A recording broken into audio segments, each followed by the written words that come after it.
It's Nolan. What's going on, beautiful people? It's the kid J Nolan here. Welcome back to another episode of Inside the Industry, your number one source for music, entertainment, commentary, and breakdowns. All right. Yo, man, we got an interesting show. I'm not going to waste no time with y'all. Y'all already know why we here. In the midst of me doing a re-premiere of my video from yesterday of Kendrick's whole Not Like Us remix and um, him writing 616 in LA allegedly from Drake's perspective. And if you check the comments on that video, you'll see I left a comment that talks about why I re-premiered it. I told y'all YouTube has been playing with my content to where they doing this ad suitability limitation on my stuff. So when you see me post like re-premieres or like reposts of content, most likely it's either a segment of a larger video that I'm posting, or it's going to be a re-premiere of something that they're limiting, which means that they're trying to block me from making money off of releasing content. And they never give me any sort of concrete reasons as to why. But anyway, in the midst of that going up, somebody jumped in the chat and was like, yo, Nolan, you heard about what happened to Rick Ross? I'm like, the hell happened to Rick Ross? I'm in here, you know what I mean? I'm chilling with my son and stuff. Well, they alarmed me. They said, shit. They saying Rick Ross got jumped out in Canada. I said, hold the fuck on. Rick Ross got jumped in Canada. Sure enough, I ain't gonna say Rick Ross got jumped, but he was definitely accosted. He was definitely approached in an aggressive manner by a group of men in Canada. People in his entourage did get jumped. Looked like his security detail got the paws put on him. Looks like his DJ also got the paws put on him. However, Rick Ross did not. Somebody took a swing at him, and people are alleging that that this white gentleman that took a swing at Rick Ross is allegedly a member of the Hells Angel group out there in Canada. Now, I'm not like a huge specialist on gangs or, you know, alternative street fraternities or any of that shit. But to my knowledge, I always thought that they were like some sort of racist group. You know what I'm saying? Almost like a terrorist biker gang or some shit. But apparently, Drake has allegedly been associating himself with them for years, even down to the Family Matters music video, in which at the end of the video, you see him talking to some unidentified man with a red bandana, this white guy. And I know when I saw the video, I said, who the fuck is that? I started seeing remnants of people posting about the Hells Angels, but again, I was not really aware of them that deeply. I didn't know about his affiliation to them. I don't follow this guy's every move, but it's becoming a lot more apparent that something is going on. Something is afoot. We're going to get into that in just a few. But first, we're going to address Rick Ross' situation, right? So apparently they're saying that Rick Ross was in Canada and he was out there trying to get Not Like Us played out there.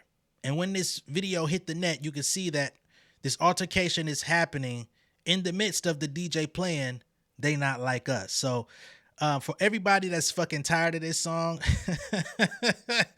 this is starting to lend a little bit more credibility to your fatigue on this shit, because now it's being overused. It's being drawn out. We got the BET Awards using it. We got Taraji P. Henson coming out dressed like Kendrick Lamar to pop out doing her rendition of Not Like Us.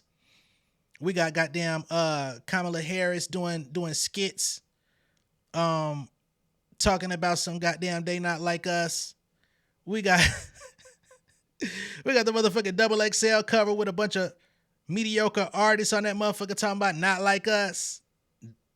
One thing about hip hop, especially when the suits get to it, they gonna run some shit into the ground. You talking about Groundhog Day? They gonna run some shit into the ground like a fucking pile driver. Goodness gracious. So I'm starting to understand anybody out there that is tired of the song or tired of the ramifications that the song comes with. I totally get it. That don't mean I'm gonna stop bumping that motherfucker, but I understand. You feel me? So in the midst of all of this happening, they're approaching Ross, and I can't show the video because hell, if you think my videos are getting flagged just off of talking, just imagine what would happen if I were to show an actual physical altercation on this motherfucker. They might goddamn cancel my channel. So they're having some sort of disagreement, right? Ross is there, his security's there. This white guy takes a swing at him, doesn't hit him, does not connect. I saw some fanboys, some OVO fanboys out there that were trying to make it seem like, you know, Ross had to eat a punch. He did not eat a punch. Someone swung in his direction, but it definitely did not connect, right? Ross proceeded to pull his pants up like any nigga, you know, but he did have security and people that were fending him off. And I don't think it would be smart for Ross to actually engage in a physical altercation beyond state lines out in Toronto. You know, you don't want to get yourself, you know, locked up over there or get yourself banned from re-entering into the country. You know, he goes out there and makes money. So for anybody out there that's like, he's a chump, a punk, even his baby mama, Tia Kemp, had some things to say, which we'll play in a few. People are trying to play him out. And that's not to say that I think Rick Ross is a tough guy. Please believe. me saying that don't mean I think he's a tough guy. I think he's a big guy, you know, and it seems he's only getting bigger. He lost a nice amount of weight over the last couple of years. It looks like he's gaining it all back, but you know, best wishes to his health. But yeah, he's getting into it. A fight breaks out, and a couple of his people did find themselves being either in a 3-on-1 situation. Somebody definitely got slept out there, knocked off his feet, and looked like he's possibly unconscious. These people had no hesitation in throwing kicks while people were on the ground. So just off the fact of him being in Canada trying to get They Not Like Us played on the loudspeakers, these motherfuckers meant business. All right. So clearly they're trying to imitate the American violence. I'm just referencing Kendrick, man. Fuck it. Okay. 50 Cent, who's definitely an enemy of Rick Ross, and throughout the battle with Drake and Kendrick, he seemed to be taking Drake's side for the most part. I expected him to be a little bit more neutral, but you know, you never know with this guy.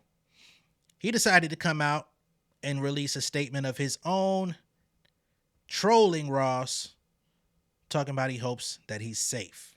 All right, so let's go ahead and pull up 50 and the things that he had to say about this incident. Hey guys, you know, I just saw a very unfortunate situation that took place in Canada, and I wanted to say to everyone, you know, that I hope that brother made it home safely. I hope that he now has a different perspective and a better sense of what to do and what not to do while you're out in the world, you know? That part where the young guy went like, he did this little move and shit and got knocked the fuck out, like right there. That does not reflect him. That reflects his camp. And he might need to go get the Dream Chasers or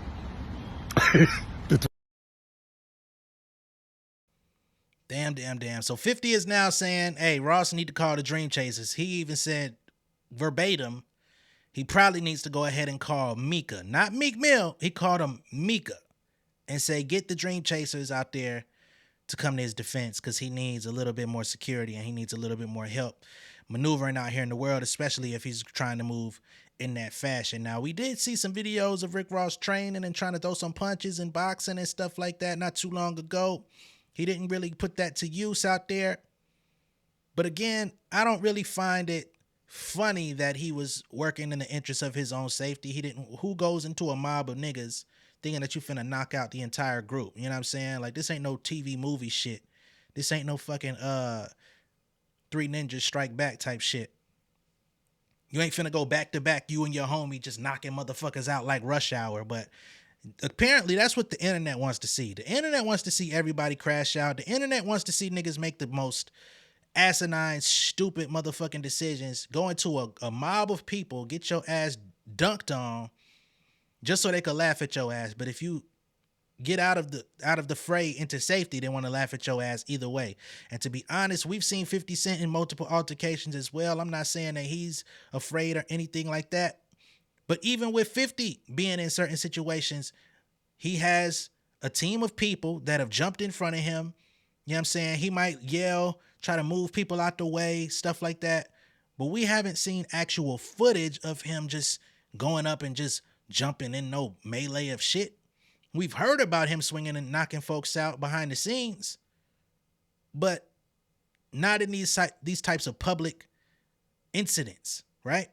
It's not too many rappers you see that come out on top in these types of situations. So again, I'm not advocating for Ross. I'm just speaking from a fucking human perspective. All right. Now, I'm not saying that Drake sent these people at Ross. It's very possible that the word could have been put out if they knew his itinerary was coming into Canada. Especially with this Hell's Angel allegedly in the venue or wherever the fuck he was at. But just saying Drake, a mixed race black man affiliated with this racial biker gang hate group, that shit don't sit right with me, man. And you can try to talk about your connects and all of this type of stuff and try to get street credibility, but them motherfuckers don't respect you. Them motherfuckers don't like you. They respect your money, and they probably getting some sort of cash payments in exchange for looking out for you. But that shit is not G. That's all I'm gonna say on that one. All right. Now, of course, like I said, Tia Kemp had some things to say as well. We're going to play some audio of her real quick. We're not going to stay on her for too long because she's not really all that important to the situation, but she's been trolling him for months. We've entertained it. So we're going to entertain once more what she has to say about the situation, because a lot of people out there fuck with Tia Kemp. Okay? This fat ass ain't throwing no blows. Man, Will, they swung on your fat ass. You ain't done. You stood your fat ass back, man. Your scary ass. Your big fat scary ass stood back, bitch. I'm looking good now from this angle. That bitch got back, man. He tried to. Oh, they kicking the shit out that security. They fucking his fat ass up. Watch this shit again, dog. That fat bitch got on khaki green or something. Look at him with his stinking breath ass all in a nigga face with that doodle ass breath. I'm glad they smacked the shit out your bitch ass. This bitch ass out there in the crowd like he run the city. Man, you ain't. This fat. What I don't understand is when people, you know what I mean? Like, I ain't gonna lie, I've entertained some of the shit that Tia Kemp has said about Rick Ross, and I don't fuck with Ross, to be honest. But I just don't understand, like, you going so hard at him, and perhaps it's about the child support or whatever that recently ended, or whatever resources that have been cut off, and perhaps that could make your heart turn black. But I'm just trying to understand, you calling him a fat ass nigga like he wasn't at his peak of fatness when you was with his ass. The nigga was at his peak of fatness when you was laid up getting whatever you was getting out of him, when he was laying it down and y'all had kids together. Talking about funky breath, green khaki, all of the things that you liked about this nigga now repulse you so much. Not understand it, but we got to draw a line somewhere. We got to draw a line somewhere, man. God damn. All this shit getting played out. You know what I'm saying? We got motherfucking Drake out here calling himself the 69 guy. So now that he's become known as the 69 guy, he was seen at the bowling alley bowling with some OV hoes, I suppose.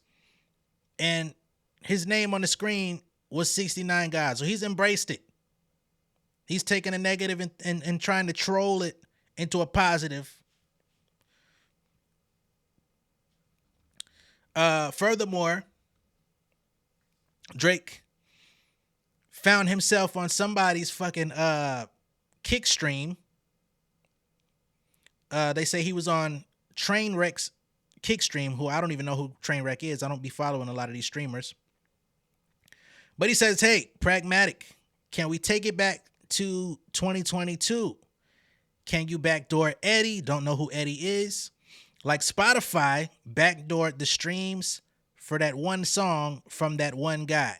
So once again, he's trying to allege that Spotify and all of these different platforms and stuff are now or have been boosting the streams, which in turn would boost the chart positioning of Kendrick Lamar's Not Like Us. He's trying to make it seem as though the success of the song is inorganic, which if we see how it's being embraced by the culture, there's no way that you can really fight against that, right? Which is why people are sick of the fucking record. Not only that, but he also went back to the New Ho King Chinese restaurant to eat some fried rice and put it on his Instagram story, continuing to try to, I don't know what the fuck he's trying to do, to be honest, because you can't really troll Kendrick Lamar by ordering the Kendrick Lamar special at the restaurant where niggas robbed your ass, where niggas slimed you for your AP allegedly, but they really slimed you for a chain, right?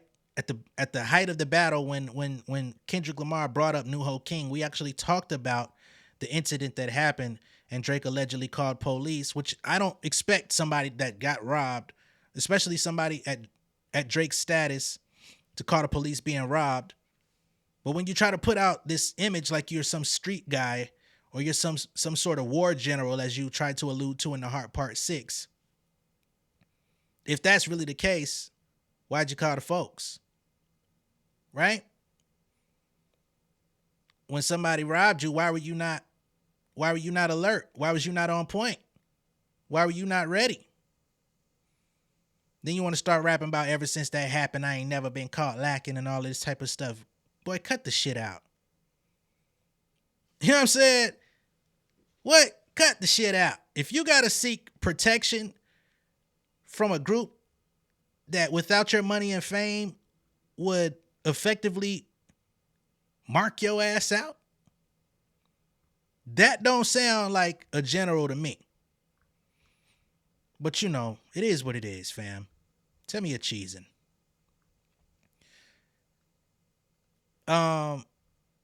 They even have spoken about this on the news. Well, I won't say the news, but a news outlet where they talked about his affiliation, and they say for sure he is trying to get some street cred off of this group. And I'll show y'all the picture of this guy who was in the video. Everybody saw the video by now, but we're going to just pull it up for effectiveness and further context. And let me see if I can edit this photo to get a little bit more brightness on it, because this shit is, it definitely needs some help. Needs some milk or something. Shit dark as fuck. But let me go ahead and play the anchors talking about Drake and these guys. Drake knows what it means, and he knew exactly what he was doing, and he knows what he's signaling to. And Joe, let's talk about what it means. You talk to Hell's Angels, like, oh, hey, we're just a motorcycle club. We're just a bunch of biking enthusiasts. Actually, Joe, we all know, come on, this is organized crime. This is about drug trafficking. This is about incredibly nefarious activities. Talk to any police officer about what the Hells Angels really are. So what is Drake saying by wearing a T-shirt that is, displaying the colors and the logo of an organized crime outfit? I think what he's trying to say is that he's looking for street cred himself, and he's doing it through the Hells Angels. The Hells Angels aren't known for diversity.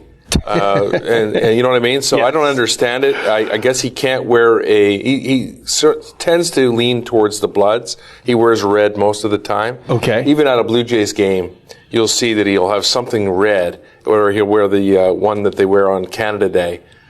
So, and he's been called out before for, flashing gang signs, which he says there weren't. This is the thing with this guy and this kind of thing. is that every time it's hard to say, well, that's what this is, or that's what, because they say, no, you're wrong. It's actually not that. And so, but he knew what he was doing. He was wearing this Hells Angels thing. I think he was looking for street cred. Hells Angels aren't at fault for it. I don't know how they really feel about this guy doing it, but I don't think they're involved with him. I don't think he's a member. I think he just wants to look like he's a tough guy. Joe, I think you're really onto something profound here. I mean, when you look at Drake, I mentioned in the intro, this is the fellow from the mean streets of Forest Hill. Now, for those not familiar with Toronto, Forest Hill is probably one of the very best neighborhoods in all of Toronto.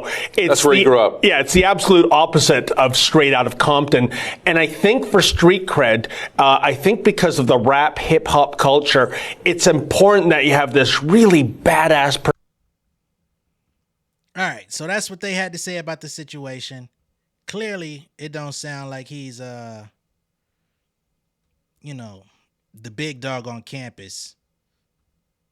And again, I don't want to make it seem like I'm here to spill just all of this dirt on Drake and like I just get up and do this shit on a daily basis with malicious intent. It's just every day that I wake up, it's more shit that gets leaked out or spoken about, or just it's the news cycle. I don't fucking produce this stuff, right? And if I don't speak about it, y'all ain't gonna do nothing but ask me about it eventually. So I might as well cover it while it's hot. So I don't want anybody out there, and I only speak to this stuff because you get these random folks that pop up and they wanna troll. And I ain't the nigga to be trolled. I just don't take kindly to that shit. I ain't gonna lie.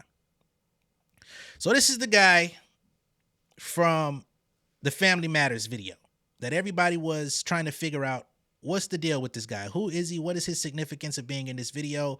He is Drake's neighbor, for one. People say that the video or portions of the music video were shot in his backyard or in his yard.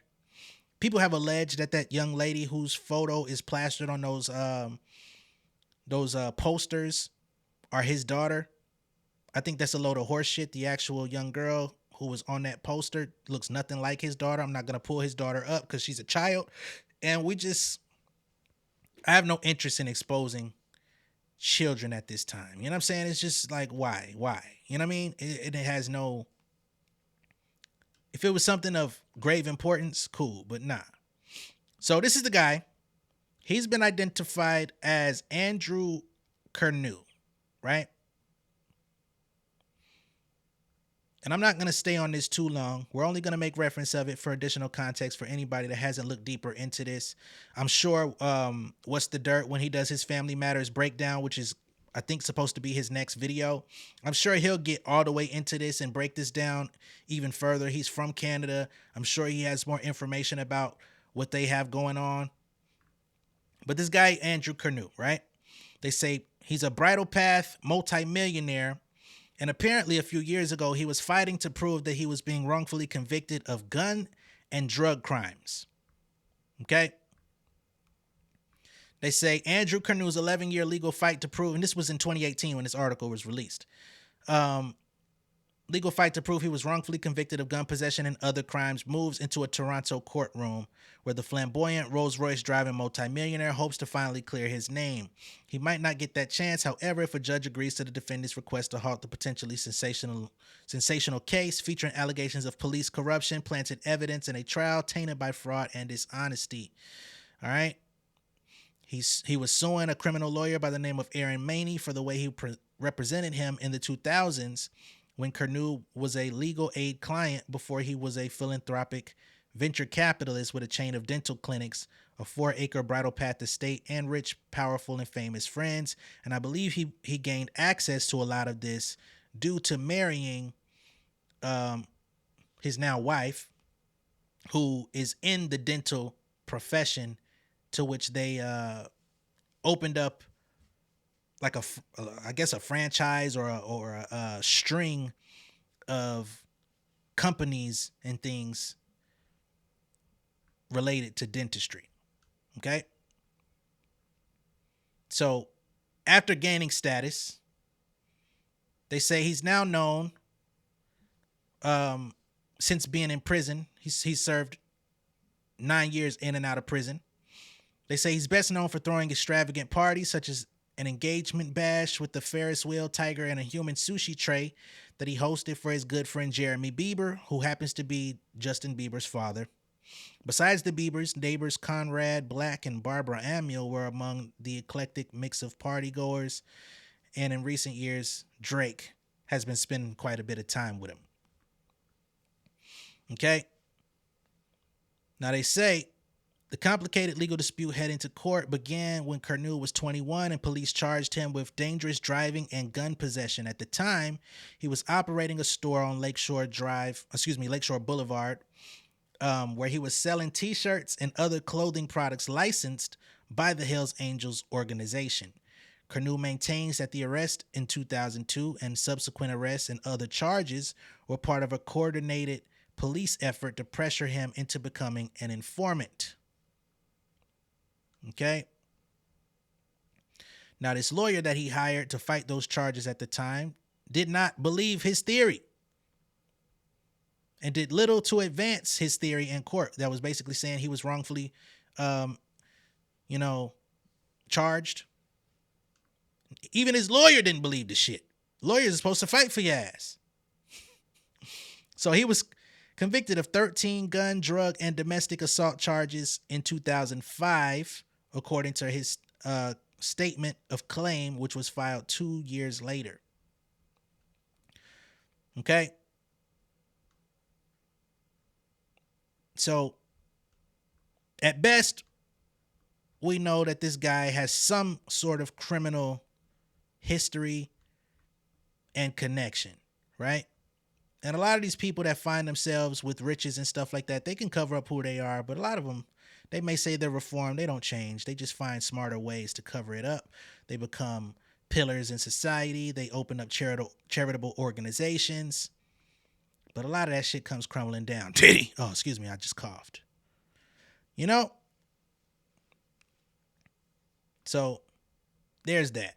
Again, not going to spend too much time on this, but I did want to speak on it because people are saying that whomever decided to jump off that fight with Ross could be affiliated with this very group.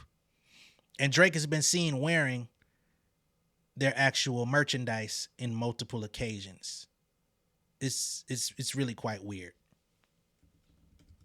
Let's see if I could just do a quick search on him wearing their paraphernalia. Right? So there's a photo of him with Travis Scott where he's wearing this. Let me just pull this up for y'all real quick. We're just going to keep this flowing, free flowing. So here's the picture with him and Travis Scott. And y'all see this Toronto, this text here. They wear the number 81. That is Hell's Angel merchandise. Again, I'm sure people out there that have kept close tabs on what Drake does or his affiliations and things of that nature have probably seen this stuff before. But I don't keep up with him like that. You get what I'm saying? So just understand there's got to be more people out there that don't keep up with him as closely, such as myself. Okay. There's even lyrics of his that allude to his connection to this group. Because I think he says something like 81, we got the folks that's going to come get you, or some shit like that. It's not a direct quote, but you get what I'm saying. And 81 is the number that they put on their gear. So there's that. Let's see. Speaking of the OVO camp, we've also got PartyNextDoor, who's found himself in a little bit of a melee, not physical, but verbal, with Chris Brown, Jeremiah, and Bryson Tiller. Now, I told y'all yesterday, I believe, about that incident. And, you know, at the time he was feeling some type of way because his ex-girlfriend ended up popping up in their music video. It's not like anybody was, you know, sleeping with her or trying to allude that they were sleeping with her. She just made an appearance in the music video. I mean, hey, she showed up, she auditioned for a role, she got paid, she went home. Unless there's any sort of indication that additional things happen, which you still can't do shit about. Like, she's your ex, she could find new niggas. If she want to do the triz, she could do the triz. If she want to date one of the niggas, she could date one of the niggas. She want to have a baby by one of the niggas, it's fair game. But he had some things to say. We're going to revisit his original tweets, and then we're going to get into what happened from there, because his tune certainly changed. Okay? So, on Sunday, PartyNextDoor calls out Bryson Tiller, Jeremiah, and Chris Brown after his ex-girlfriend, actress Desma Triplett, appeared in the trio's Wait On It music video. In a now deleted tweet, he says, I'm finna make these niggas cry. Bryson, Chris, and Jeremiah, enjoy the nights of your life. That's a threat. What you mean enjoy the nights of my life? You trying to say I ain't got too many more left? The fuck you mean by that, sir? Then he took a shot at her and said, doing videos at 34 years old, that bitch broke. Which, doing videos, I mean, again, she got paid to show up, bro. Just like you get paid to give up your best songs to Drake. Let's be real about life. So Chris Brown came out, and we know Chris Brown don't tolerate disrespect. So he says, niggas speak without thinking sometimes. Then call around to my people trying to retract shit. Nah, nigga. Go on your socials and apologize, or keep that same energy when you see me. He put that post up at 7:15 p.m. By midnight, PartyNextDoor says, to be clear, I got nothing but love and respect for these guys. Shit happens. So within 4 to 5 hours, PartyNextDoor had a moment of clarity and said, hey, I ain't got no problem with none of these guys, man. I thought I was going to make y'all cry. Clearly, you didn't cry in the car. I understand how I was wrong. I don't want no issues. I got nothing but love and respect for you niggas, man. You guys got it, okay? You want to have her, you can have her. You want to have a good time. You want to put her in some more videos? Be my guest, okay? You need me to show up in the next video? That would be swimmingly well too, you know? Just to show solidarity amongst black men, right? I love America. The fuck going on, bruh? Oh, and people wonder why this stuff is, you know what I mean? People are starting to, why would you wonder why they're calling y'all the OV hoes? It took a matter of hours before you say, you know what, bro? I got nothing but love and respect for y'all, man. Please don't do nothing to me. I would like to be comfortable next time I come around. Why'd you jump out the window? Why? Did you not know you were skydiving without a parachute? You found out the hard way. That's ridiculous. Your name is already being drugged through the mud for sniffing that girl. Goodness gracious. Of course, last night was the BET Awards. Among those that performed on the BET Awards, and we're not going to stay on this very long either because I'm going to do a whole recap video of the BET Awards if that's something that y'all would be interested in seeing. But we had Latto take the stage, and of course we know Latto is associated with Drake through her sister who was seen with him not too long ago.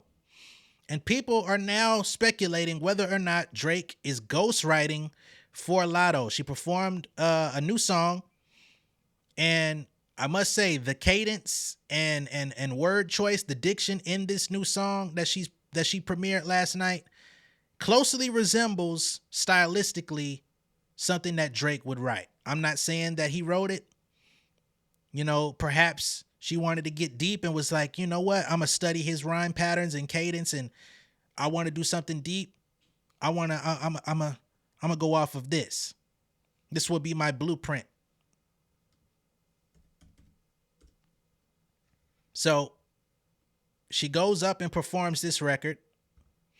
I'm going to play the audio of it, not the video, because I don't want BET to come claiming my shit. But, yeah. We're going to go ahead and put that up. And let's hear what Latto had to say. And I thought it sounded pretty dope. I was actually happy to hear her open her performance with real rap. You know what I'm saying? Just to show that she is a lyricist, which I appreciated. But I will say, when I was watching it, I was like, yeah, open this fucking show up with some rap. Midway through the rap, I said, that's just a little Drakey. I got online, motherfucker said, hey, is he writing her shit? I said, oh, man. That's tough. That's tough, man. I won't be the one to say he's writing her shit, but there's people out there that believe it. Let's go.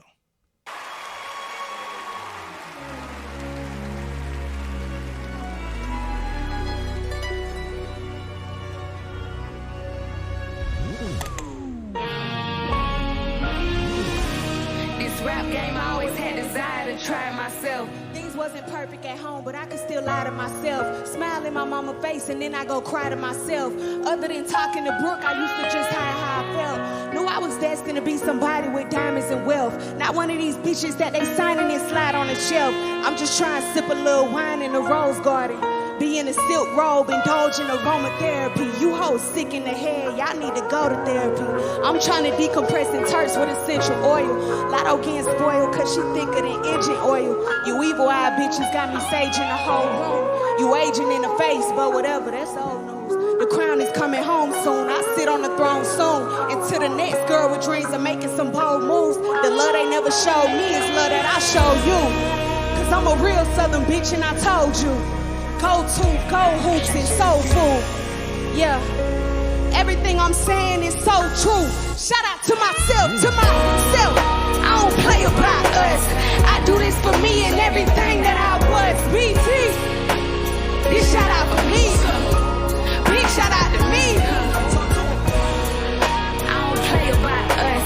I do this for me and everything that I was. Big shout out for me. Big shout out to me, All right, so that's the piece, right? And as a matter of fact, let's see here. They say fans insist that they heard Drake's influence on Latto's new track, Big Mama, right? And Big Mama don't even sound like Drake in my personal opinion. But here we go. Last week, Latto finally dropped off her new track, Big Mama, which I like the second half of it. I will go ahead and clear that up.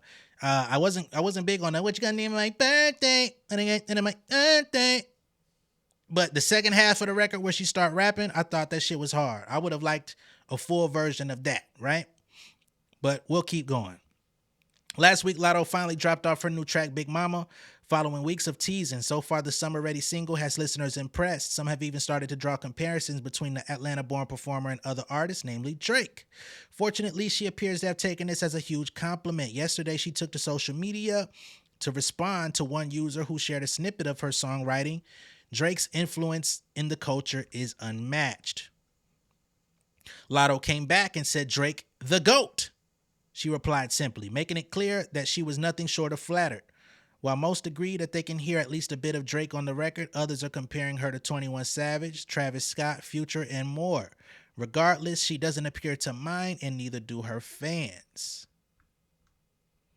So, again, when I heard Big Mama, I didn't receive that. But, you know, perhaps it's because there was a song in the beginning, midway switch up, hard beat. You know, that's something that Drake does. That's something that Travis Scott is also very well known for. So I guess those comparisons make sense. But when I listen to the flow on there, I wouldn't say that they were the same.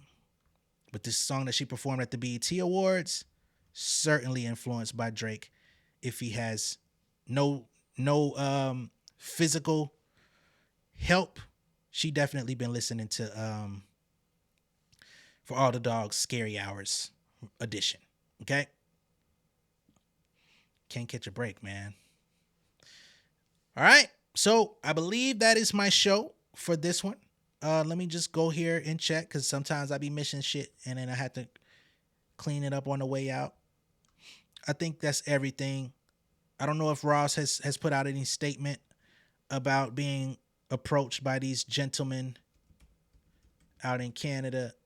Let me see if Rick Ross said anything to defend himself or to respond to the situation. But I don't think so. If he were to say something about it, it would certainly be on social media by now. Let me go to Instagram /RichForever just real quick to cap this out. If he ain't got nothing in his story talking about it, I know something up. All right. So, nah, I don't see nothing. He was out eating a 3-cheese lasagna. I'm not surprised. He's counting his calories. He's promoting.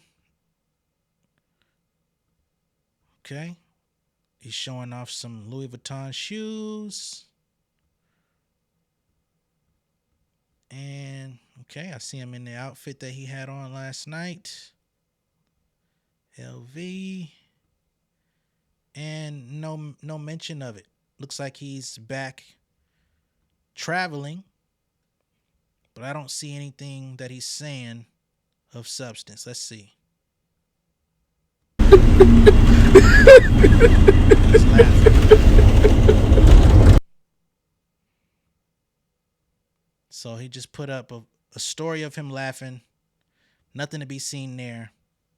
He's clearly entertained by what's going on. All right.